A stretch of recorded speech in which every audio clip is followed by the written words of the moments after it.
And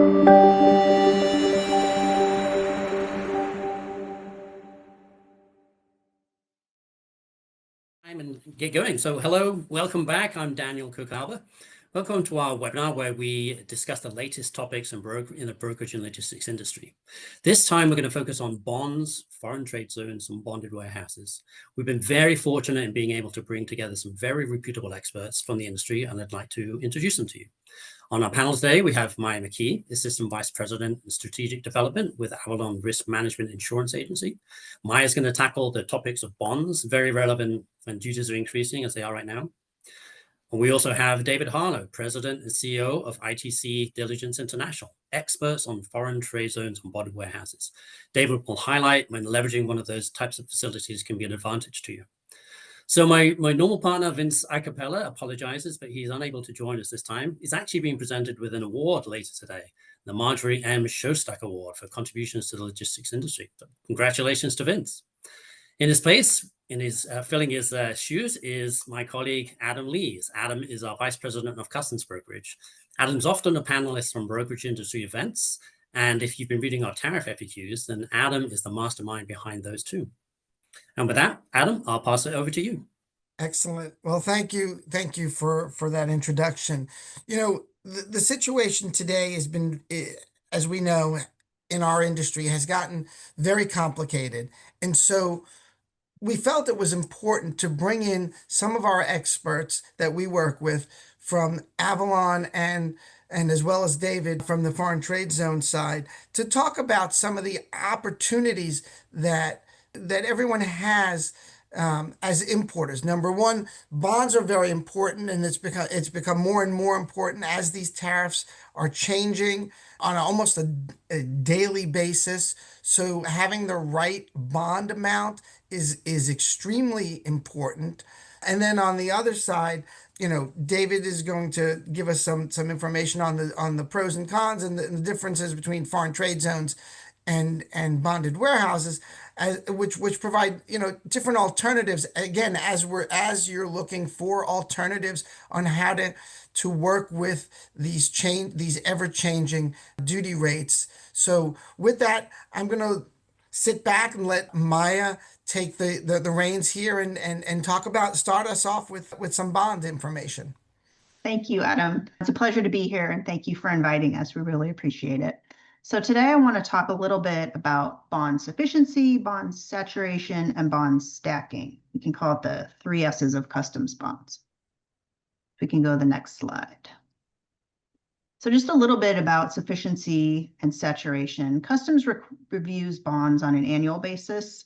They look back 12 months from whatever day they're reviewing it. They look at them every month. So for instance, if they're looking at them today, they're looking back 12 months from today to see what that importer's duties, taxes, and fees that they paid were to make sure that their bond amount is sufficient to cover that. The bond amount, we all know, is 10% of annual duty, taxes, and fees for a minimum. So they look back 12 months. It's not a year, like a calendar year. It's not the bond anniversary date. It's a rolling 12 months from every time they look at it. So if they look next Tuesday, it's that date backwards 12 months. If the bond amount is deemed not sufficient to cover that 10% amount, then they're going to issue an insufficiency notice and they're going to saturate the bond. Go to the next slide. This is just, I wanted to show a sample. We've probably most of us seen what the insufficiency notice looks like, and I know it's kind of small, but really what I wanted to highlight on this is at the very bottom of the largest paragraph there with the information blacked out, Customs actually has a sentence that says it's the importer's best interest to review their forward 12 months also to make sure that whatever bond amount they choose is proper. The amount that Customs puts in the letter is just a suggestion of what covers the last 12 months number.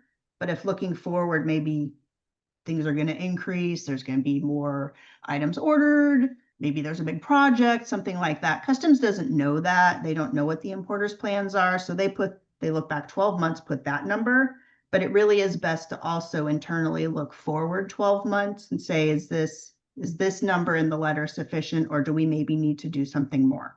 And that's called forecasting. And I'm sure if any of you have been on any webinars, you probably hear forecast, forecast, forecast, and we're beating it to death, but there's a reason why. And it's super important, and it's really, really in your best interest to do so. And Maya, I think that's important. I think a lot of times importers, they'll see that letter if they do get one. And that's the first thing they do is say, oh, I need to increase my bond by the amount in the letter. And we know for a fact that that's usually not enough. Yeah, we see that a lot, that it's not enough because customs doesn't know. So it really is, on the importer to look and see, is this really going to be enough or do we need something more? And a lot of times they do need something more. Next slide. So I just thought this was an interesting illustration. I just wanted to throw it in here and just briefly talk about it. It's the number of increased notices that customs has issued by year. So you can look back and see that they really didn't used to be that big of an issue. And then all of a sudden in 2018 into 2019, really, when the tariffs hit the first time, look what happened to the letters. And this isn't just Avalon, this is surety industry wide, it's everything.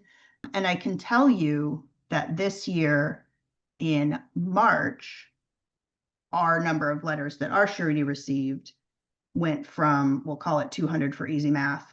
And in April, it doubled to 400.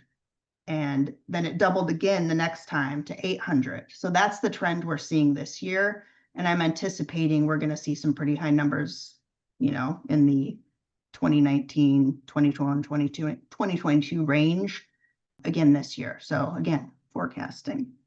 And so Maya, before we go to the next slide, just a quick comment here. So so Avalon as a provider, as most providers do, right? You are monitoring these as well. So working with Alba, let's say for any clients that we have purchased bonds on their behalf, work with you on obtaining bonds, that we get these reports and we're to be proactive so that you don't get these insufficiency notices. Exactly. For instance, our bond issuing system keeps track of sufficiency also. And when a bond reaches a certain percentage of saturation, 75 to 80%, it will send a notice to the broker and say, hey, here's one you might want to look at to be proactive. And I think most sureties probably have something like that as well. And that just helps you try to avoid the stacking, which we'll talk about in a moment. Next slide. So this is a sufficiency example. We took ABC Importer. They have a $90,000 bond. They usually pay $75,000 in duties a month. They go along that way. Normal. Everything's fine. Everything's fine. This has always been fine for them.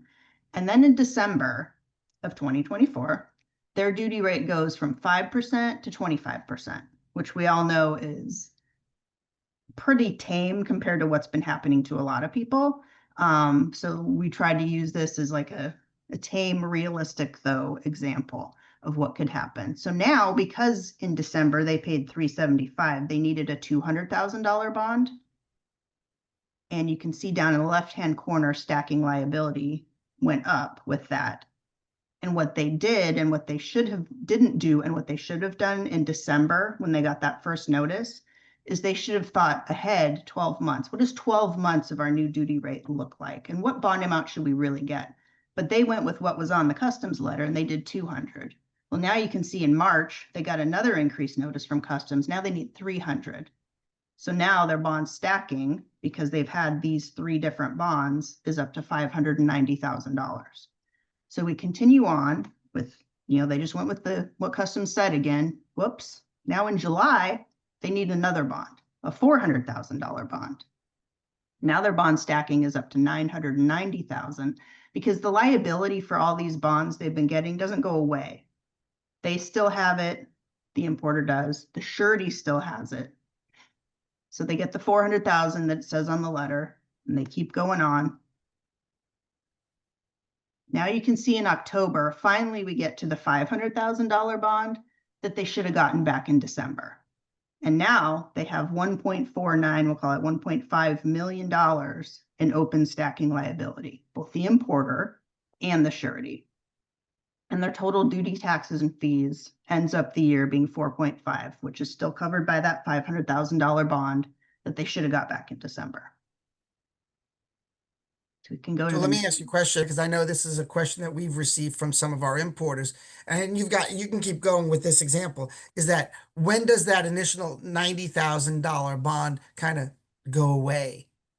once all of the entries underneath it liquidate, which is usually about 314 days, give or take, assuming nothing gets suspended or extended.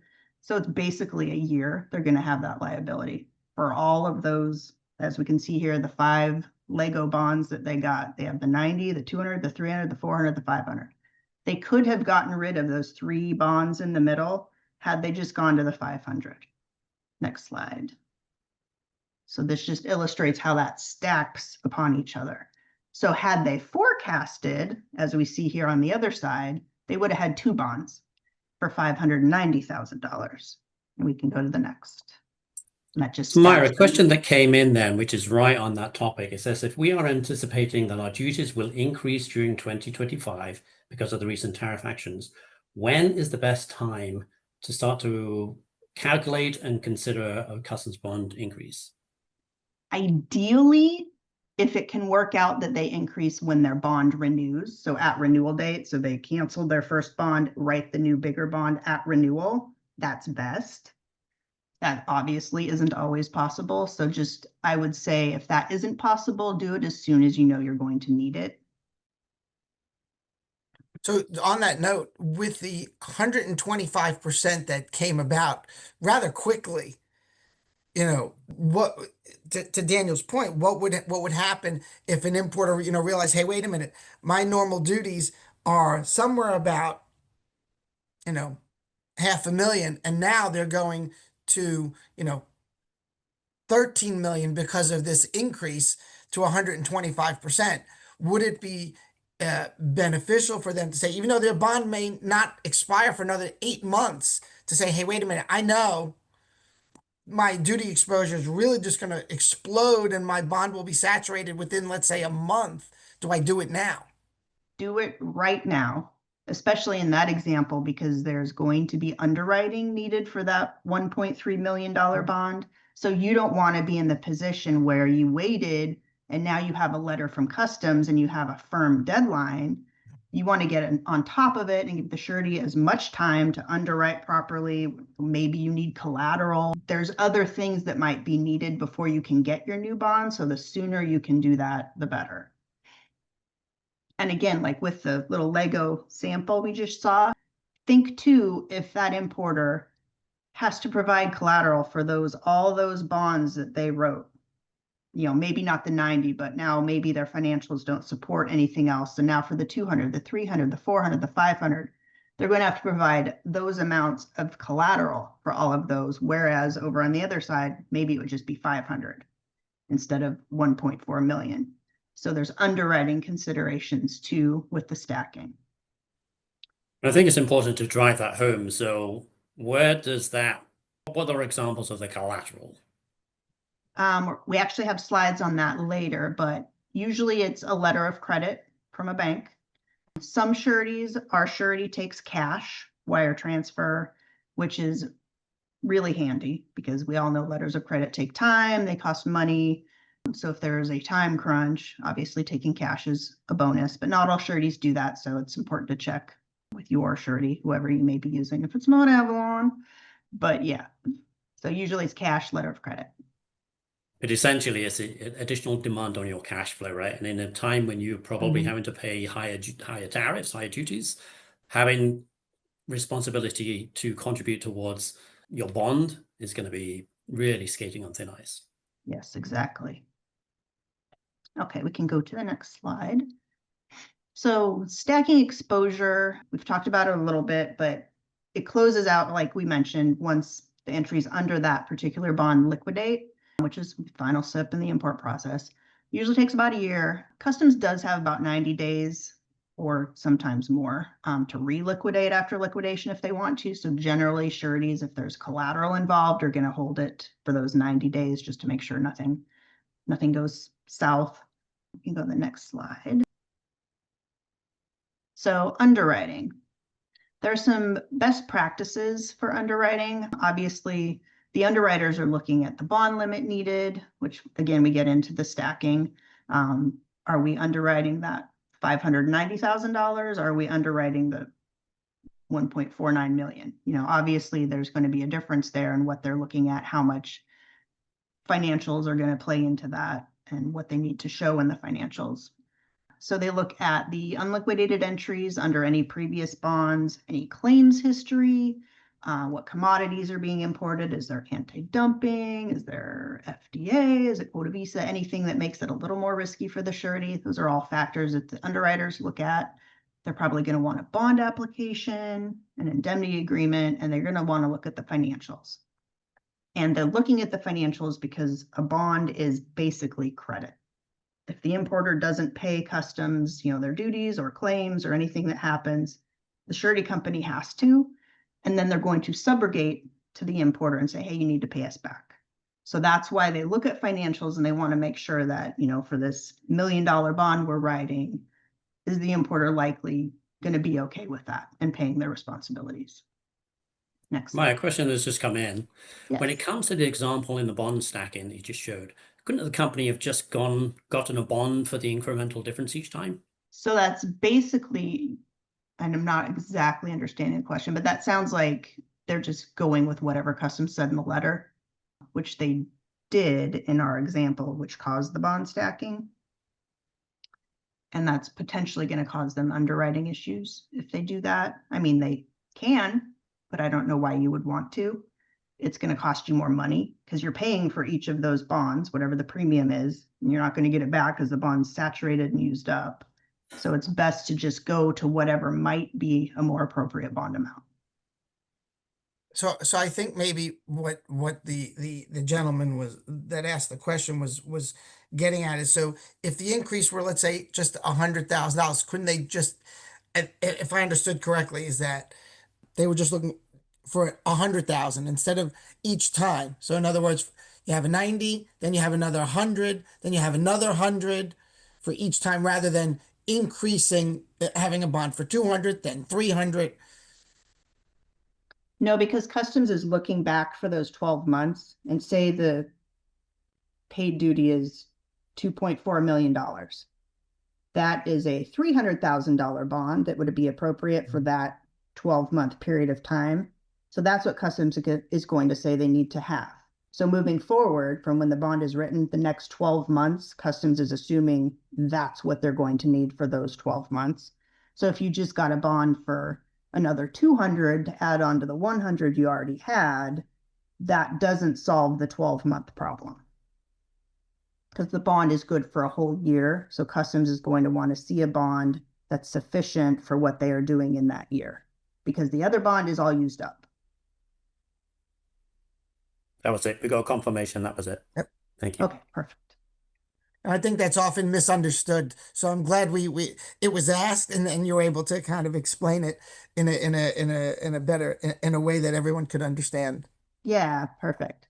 So we already kind of talked about the collateral and the returning of collateral. So we can, we got all that stuff. So we can go to the next slide. And just some best practices: forecast. Utilizing ACE portal reports, anything in there that might help you determine what your future duties may be.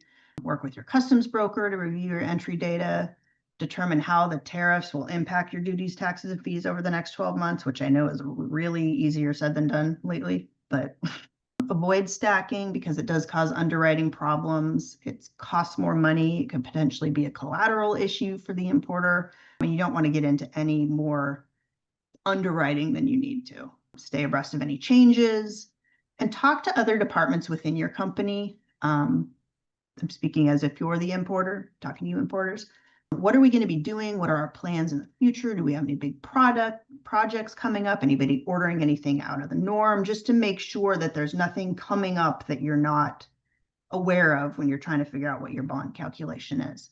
And then be proactive in increasing the bond, like we discussed. Like, it really, really is in your best interest to not be under that customs deadline on the letter, because things tend to get a little sticky sometimes if there's a lot of underwriting needed. We don't want to be up against the wire and people panicking because we don't have a bond, because your old bond will be shut off. You can't use it. So nobody wants to be in that position. So be proactive and forecast. So Maya, let me ask you a quick question. So while most importers these days are faced with the increasing tariffs, and they're eventually at some point over the next couple of months, or if not in the next year or so, are going to have to increase their bond unless they've done really good forecasting. Ha- Do you ever see importers saying, you know what, the tariffs are too much. We're not going to import from that market anymore. So we now want to decrease our bond. Yes, which is great and fine, but you need to remember customs is still looking at your last 12 months. So whatever you are wanting to decrease to still has to be enough to cover that, whatever that number is that customs is going to determine is your proper bond amount. Sometimes you might have to wait a few months for some of the larger months with the larger duty from before to kind of fall off before you can decrease. But yes, you can certainly decrease. It just has to be enough to cover the last 12 months. Sure. And with all of the ever-changing tariff rates that are happening, and again, we don't know what's going to happen on July 9th or August 12th. But are you seeing, what is, as a general, do you find is the turnaround if it when an importer comes to you and says, hey, look, I need to increase my bond?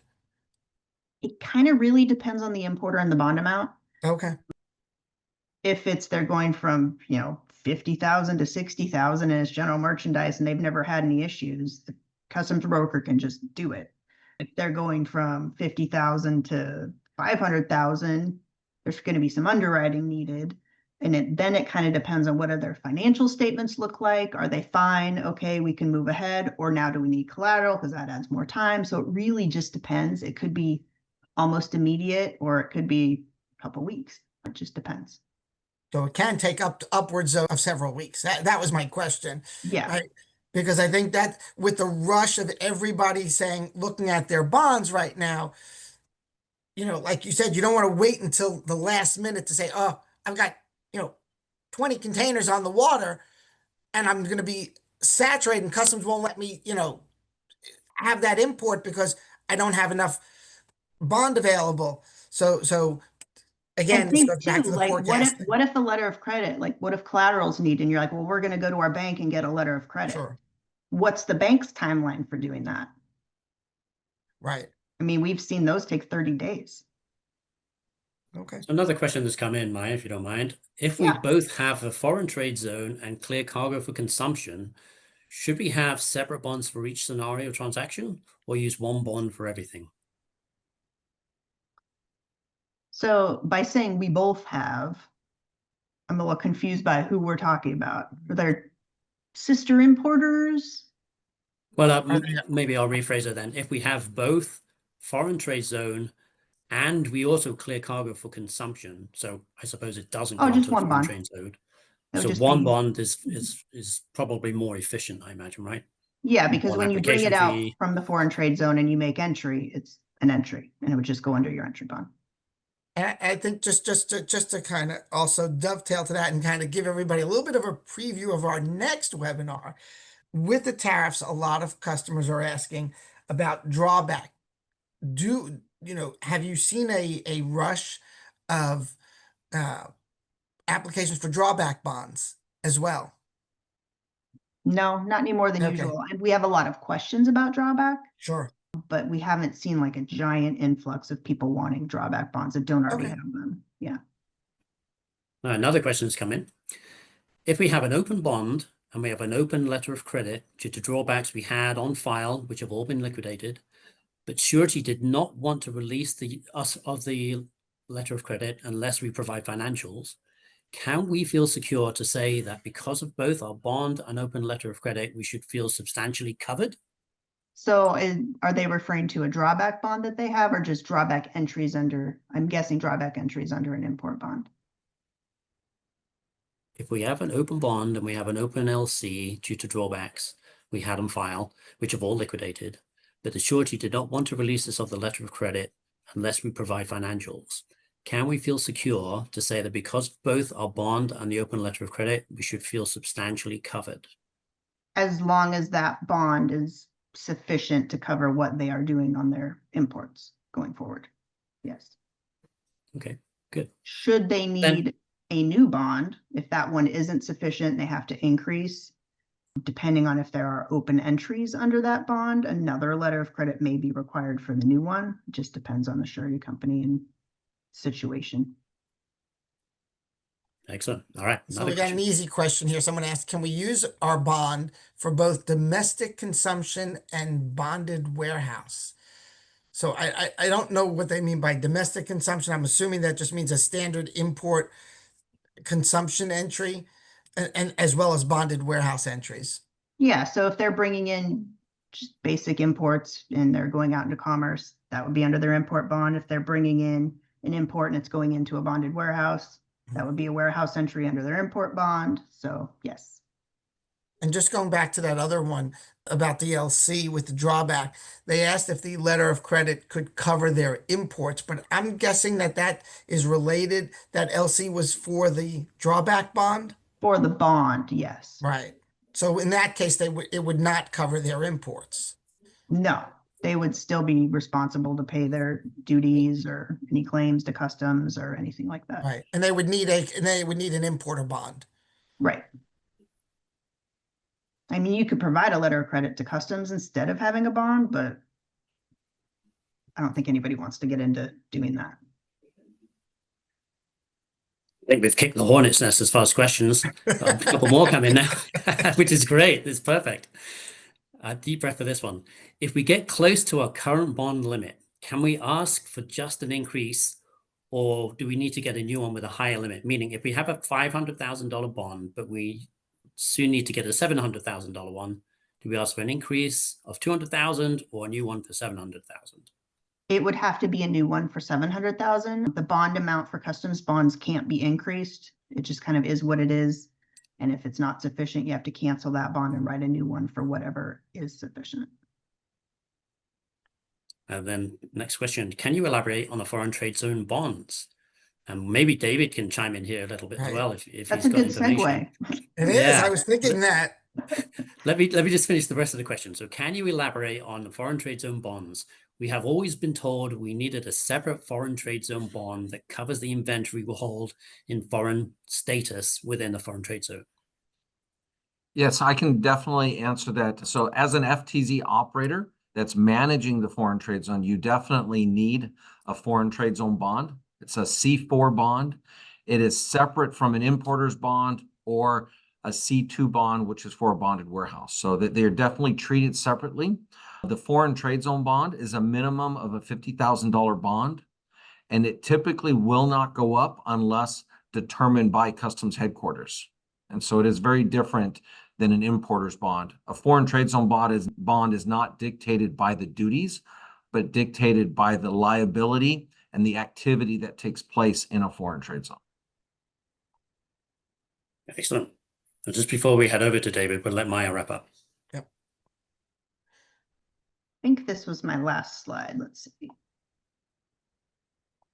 Wrapped up. Look at that.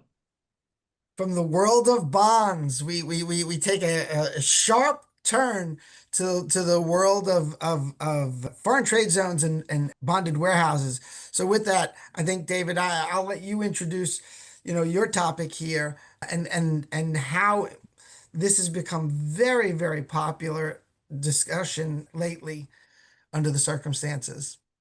Absolutely. And first, allow me to thank Alba Wheels and the collaboration that we have in helping importers, exporters, and manufacturers navigate the tariffs by utilizing bonded warehouses or foreign trade zones. So to get right into it, I thought the first important thing to do is really to understand the current situation of the tariffs so that we know how bonded warehouses and foreign trade zones can help navigate these tariffs. And so as many of you know, we have the current Section 301 tariffs that were instituted back in 2018. They started at 7.5% to 25%. Many of them have grown to 50% as of January 1st. So it's something to continue to monitor. And drawback is allowed with these tariffs. But early this year, in February and March, the IEEPA tariff related to the fentanyl requirement for all Chinese products instituted a 20% tariff that does not allow for drawback. And then lastly is the Section 232 aluminum and steel tariffs. There are exemptions for EU, Canada, and Mexico product, but this tariff started on March 12th. It's a 25% tariff on aluminum and steel products and some of its derivatives, and there is no duty drawback allowed for this tariff as well. Next slide. Some of the things that have recently happened here in April and May have added just that much more complexity to understanding these tariffs, with an additional Section 232 tariff specific to automobiles and automobile parts, with an inception date of April 3rd for automobiles at 25% and on May 3rd on auto parts of 25%. And then the revolving door of reciprocal tariffs, initially instituted on April 5th, a 10% tariff across the board to all imported products, and then specific tariff rates based on the country of about 140 countries that assist anywhere from a 10% to a 34% tariff. 34% was China, which was one of the highest. But then quickly as these tariffs started, these tariffs also were suspended for 90 days, with the exception of China. And moving into April, with the reciprocal tariffs by China, it caused the White House administration to double down and increase those tariffs from 34% to 145% for much of April going into May. And then here recently, last week, we did see where China and the United States are starting to negotiate. So both countries agreed to pause these tariffs as well. So all of the reciprocal tariffs have been paused, but all of the other tariffs we've already discussed, the Section 232, the IEEPA, and the 301, those all remain in place, along with the 10% tariff across the board that was established on April 5th. So these are all of the different tariffs that we have to navigate, manage, understand the deadlines, understand the implications, and understand how we report these to customs and what those bond implications have. Next slide. And then some of the things coming up that we should all be aware of is there is ongoing Section 232 investigations of potential tariffs that could affect industry, specifically the semiconductor industry, timber, pharmaceuticals, critical metals like copper, and furniture. So these are still ongoing. These investigations typically take up to 270 days. But to give you an example, I believe it was the aluminum and steel tariff investigations took 90 days. So it doesn't have to be the full 270 days. So definitely something to be mindful of and continue monitoring. And then lastly, the de minimis program continues to be heavily enforced by customs, but with the levying tariffs that have been applied, tariff goods are not eligible for the de minimis program. So we're seeing less and less volume being managed through the de minimis program, something to definitely stay on top of and continue to monitor if this is a program that you're currently utilizing and understanding what those requirements are. Next slide. David, we've had a question come in just whilst you're between slides there. Do we have to pay 232 tariffs for imported products stored in a bonded warehouse and then exported out of the US? No, I mean, I'll answer that if you don't mind, David. Sure. I mean, Yeah, you can go right absolutely. ahead. I mean, the answer is no. As long as they're not entering the commerce of the US, you're not paying duties. You wouldn't pay any normal duties either if it comes in and goes directly into a bonded warehouse and then is exported back out of the country. So Correct. Absolutely.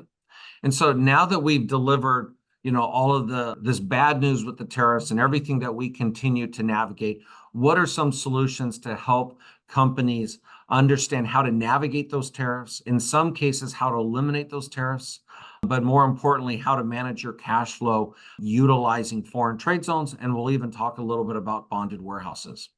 So it's important to first understand when it comes to foreign trade zones are outside the commerce of the U.S. They're outside customs jurisdiction. So this gives you the flexibility to manage your entire inventory, your entire operations within your manufacturing or distribution facility to be a foreign trade zone, which allows you to have domestic goods, equipment, and supplies, as well as foreign imported goods into your operation. It allows you to integrate the foreign trade zone program so that you see little to no effects on your current operations. It allows you to do everything from storage, manipulation, exhibition, exporting, manufacturing, and destroying goods, all within that same environment, while enjoying defer those duties and tariffs while in the foreign trade zone. Next slide. Foreign trade zones are actually not necessarily only within the large ports of entry. In fact, you see foreign trade zones are spread out among all those distribution points. As many of you know, 40% of all goods come into the ports of LA and Long Beach, but 80% of those goods leave the immediate area. This means that you see the distribution of goods along the Alameda corridor or the NAFTA corridor. And this is where we find foreign trade zones. Whether it's companies manufacturing or distributing goods, they're scattered throughout the United States. There's approximately 9 foreign trade zone programs in California, but every state has at least one foreign trade zone program, including Hawaii, Alaska, and Puerto Rico. Next slide. The Foreign Trade Zone program was established in 1934. It was part of the New Deal signed by President Roosevelt with really 3 principles in mind: to create and retain jobs, stimulate economic growth, and promote international trade. It was primarily focused on manufacturing, but over the years of the program continuing to grow, especially in 2000, we see a lot of distribution and finished goods enjoying the benefits of the Foreign Trade Zone program as well. And now that we're no longer just a U.S. economy like we were in 1934, we're now a global economy. So it's important that we have these types of incentives to help and continue to grow the United States in this global trade that we continue to lead in. Next slide. So who benefits from the Foreign Trade Zone program? Essentially, everyone in your supply chain is going to see a direct or indirect benefit of the program. Ideally, your importers and exporters who typically own the product, are liable for the product, see the greatest value. Simply, those savings go back to the importer and exporter. But like every good business owner, we don't take those savings and stick them in our pocket, but we reinvest them into our businesses and into our supply chains. This allows customs brokers, freight forwarders, and trucking companies to see indirect benefits with that ripple of their footprint in international trade. So they would see more shipments, more containers, more entries, things like this create a great advantage for everyone involved in that supply chain, from the manufacturer all the way down to the consumer. Next slide. So what industries benefit from the Foreign Trade Zone?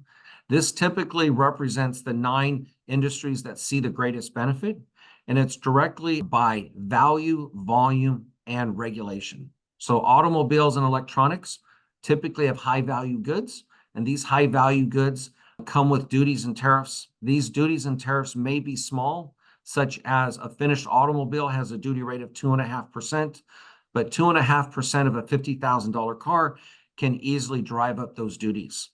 Alcohol and tobacco are the only 2 industries that are taxed by the federal government.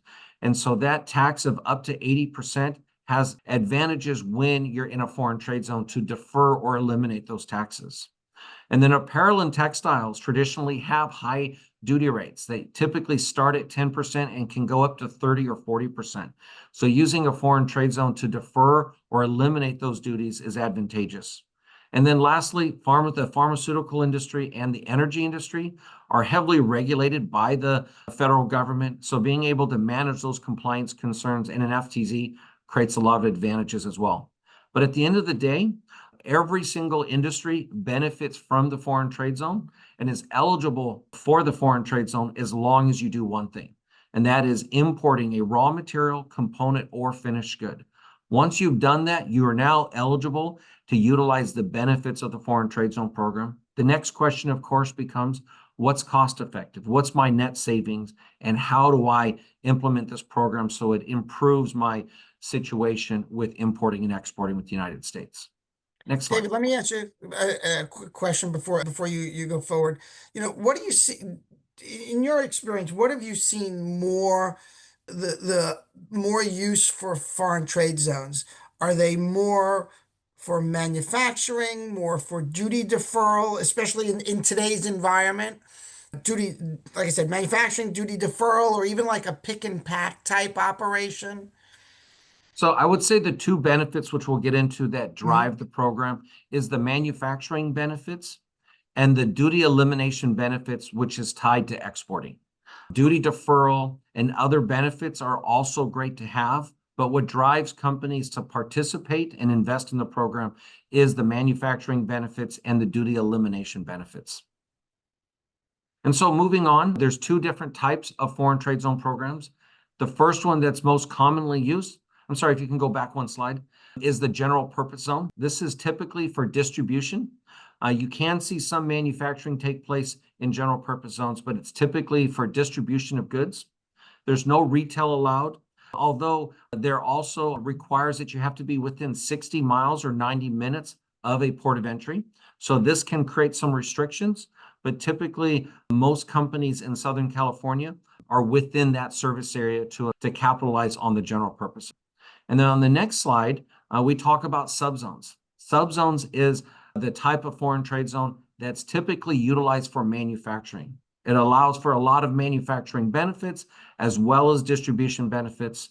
While you're still not able to conduct retail in a subzone, you have that availability to have your subzone placed outside the 60-mile and 90-minute restriction like you have with general purpose zones. So it's very typical to see e-commerce taking place in foreign trade zones, internet sales, pick and pack, manipulation, bundling, kittling. All of this is allowed in the foreign trade zone, whether you're a subzone or a general purpose zone, but ideally manufacturing typically takes place in a subzone. Next slide. So how is the program being managed? The program is managed by the Foreign Trade Zone Board, which is under the Department of Commerce, located in Washington, D.C., with the Department of Treasury, Department of Homeland Security, and the Department of Commerce that manage and interpret the program. You'll notice U.S. Customs is off to the right. U.S. Customs does not get to interpret, change, or amend the Foreign Trade Zone program. They're tasked with only one role, and that is to enforce the program. So why is this so key? And why is this different from maquiladoras in Mexico or free trade zones in Asia? Those programs around the world are managed by their customs agencies, but in the United States, it's not. Simply put, this is a program that asks customs one thing, and that is to enforce a program that causes them to lose revenue. This is a program that allows the trade to reduce those duties and fees, defer those duties and fees, and create additional advantages. And so if customs is managing this program, it's important that we separate the enforcement side of the program from the interpretation of the program. But at the end of the day, the Foreign Trade Zone Board is not able to manage the program nationally and be in every corner of the country. And so they issue grants of authority to public utilities and nonprofits, such as the ports of LA and Long Beach and other nonprofits scattered throughout the United States. And so whether you're a general purpose zone or a subzone, you have access to this program in most regions around the country to be able to offer these benefits. Next slide. So where's the program been and where's the program going? So back in 2018, there was only 195 active foreign trade zone programs. There's now over 261 as of 2022. Over 550,000 jobs were created in 2023, and still approximately 68% of all goods in foreign trade zones is domestic goods. This is really an important factor to understand because this isn't a program that replaces the domestic industry or displaces the domestic industry. Rather, it complements the domestic industry. Most manufacturers that use the foreign trade zone are manufacturing using domestic raw materials and components along with foreign sourced raw materials and components. And so again, it helps grow domestic industry as much as it creates benefits for imported products as well. In 1997, $180 billion of goods were imported into the United States through foreign trade zones. And in 2023, nearly $1 trillion worth of goods have come into the country. We anticipate here in August and September, when the 2024 numbers come out, that we will definitely exceed $1 trillion. And in 2018, only $113 billion exported. And in 2023, that's over $145 billion.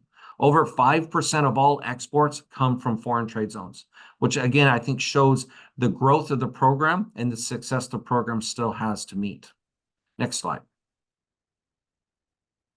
So again, what am I able to do in a foreign trade zone? As you can see here, I'm able to do everything from simply storing my goods, manipulation, manufacturing.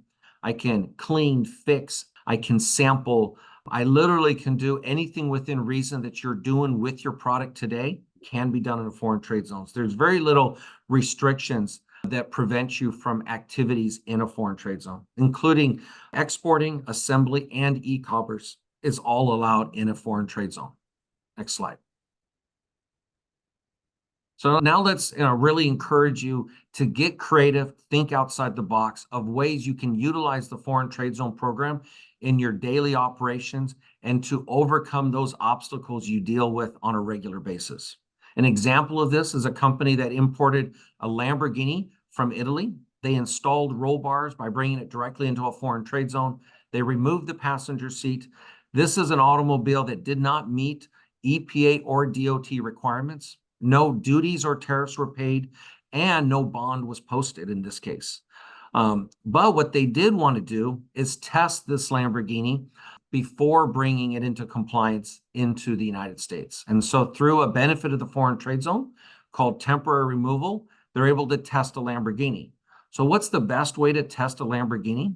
But is by participating in a race so that fans could determine whether they like the color, the speed of the vehicle, how it handles itself, and so forth.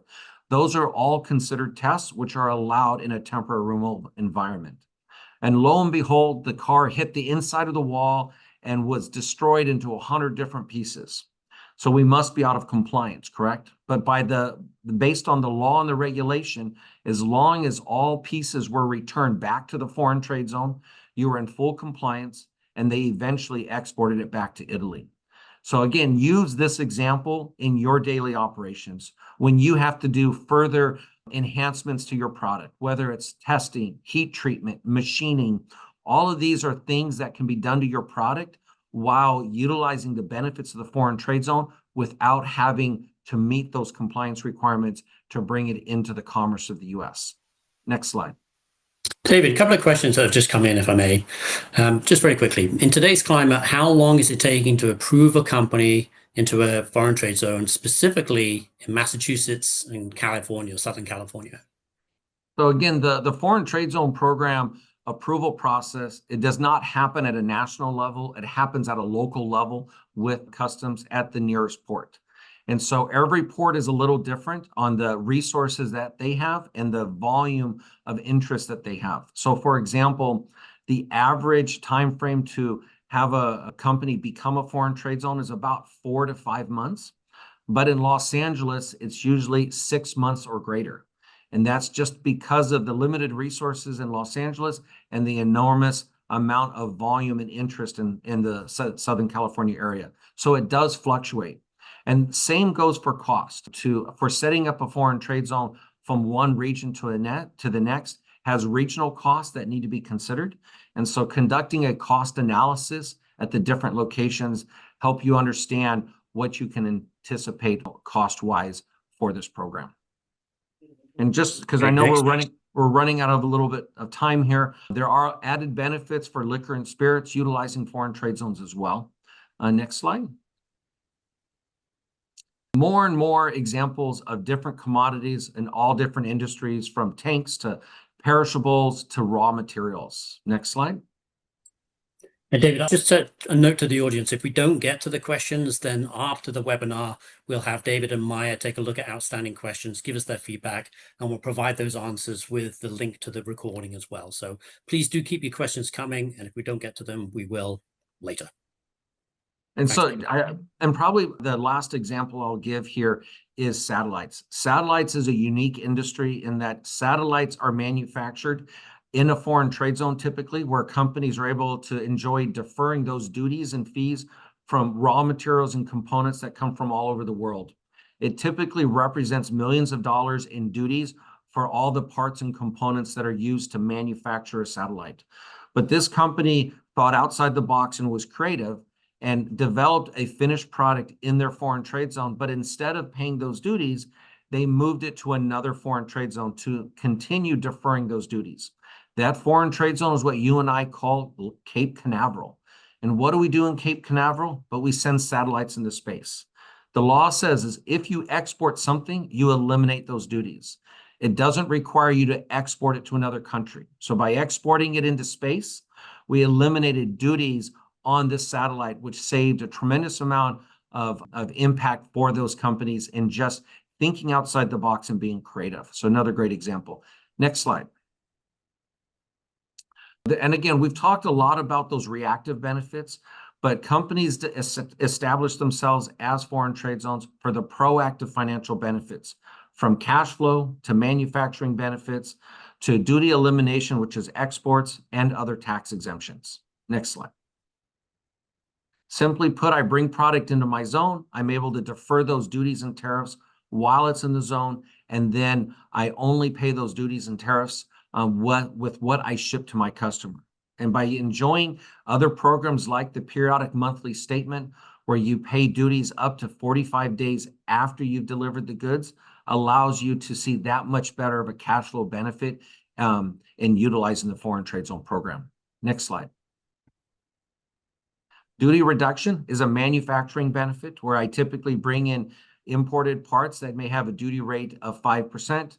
And by manufacturing in the foreign trade zone, I'm able to reduce those duties to a finished good of 2.5%. This created a 50% savings for this automobile example. Next slide. Duty elimination, very similar to duty deferral, but instead of my customer being in the United States, my customer happens to be outside the United States. So I eliminate those duties and tariffs completely in the FTZ environment. Next slide. And then there are other tax exemptions specifically to liquor and tobacco where I can defer those taxes or I can eliminate those taxes if I export my product out of a foreign trade zone. Next slide. And then again, the foreign trade zone program offers the weekly entry benefit that allows me to streamline my entries and minimize my merchandise processing fees that are something that can create a lot of additional costs for companies that have high value and high volume goods. And so it's definitely something for us to explore as well. Next slide. And then this just really walks you through that process of 25 shipments coming in. Instead of clearing customs at the port, I bring it to my foreign trade zone. And from my foreign trade zone, instead of filing 25 shipments, I'm only 25 entries. I'm only filing one entry, which reduces my merchandise processing fee while seeing no operational impact to that process. So in this case, instead of paying about $15,000 a week in merchandise processing fees, I'm only paying about $634 a week, which creates nearly an $800,000 savings. So a very great process to use, especially when it comes to streamlining your shipping process and seeing financial advantages. Next slide. Go ahead and skip to the next slide. I do want to get to the end, which is important. It's where we compare bonded warehouses. And so again, we talk a lot about foreign trade zones today. My opinion is foreign trade zones is the long-term strategy to manage your supply chain and create a lot of different benefits that include duty deferral, duty elimination, and duty reduction, as well as that weekly entry benefit that we talked about. But there are always positive and negatives to every program. Currently, the foreign trade zone program requires that the duty rate and tariff rates determined at the time of receipt, not at the time of withdrawal. So if that tariff rate is at 145% and the duty rate drops, then you're paying the higher tariff rate. So it's something to navigate with the shifting trade policies to make sure this makes sense for you. But you do have that ability to incorporate your entire operation into the FTZ program that includes domestic product, equipment, and supplies. On the flip side with the foreign trade zone, with the bonded warehouse, you have the benefits of duty deferral and duty elimination, but that duty rate and tariff rates determined at the time of withdrawal, not the time of receipt. So again, when duties or tariffs drop, then the bonded warehouse creates some benefits. Unfortunately, you can only have bonded goods in your bonded warehouse. So the domestic goods and your equipments and supplies aren't allowed. So both programs definitely are a double-edged sword, depending on the shifting trade policies of what makes the most sense for your business model and how you conduct yourselves within your supply chain. So it's definitely something we're more than happy to explore with you as things continue. So David, one quick question, because I know we're running very short on time, is since you have the two side by side there, is there a time limit for goods stored in a foreign trade zone versus a bonded warehouse? So in a foreign trade zone, because it's outside the commerce and customs jurisdiction, there is no limit for storage in an FTZ, but a bonded warehouse requires the goods to be removed, exported, or destroyed within 5 years of it being received. So there is a time limit in a bonded warehouse. And you did mention on the foreign trade zone there is no limit, right? There is absolutely no limit. That's fantastic. So again, we did receive a number of questions that we weren't able to get to. We will share those with Myron and David, get those answers, and we'll send them out along with the link to the recording once that's been edited and is available. I want to thank Maya, David, and Adam for their time and their insight. Super informative, very insightful. We've recorded this webinar and we'll send out the link along with a copy of the presentation too soon. And we'll continue to keep you informed with regulatory updates relevant to your specific industries in the coming weeks. We mentioned this earlier on. We're actually already planning on next webinar, which is going to take place on June the 5th, just 2 weeks away. We're going to be discussing duty drawback. So a couple of questions that popped up today were related to duty drawback. So look for that invitation in perhaps a week or so's time.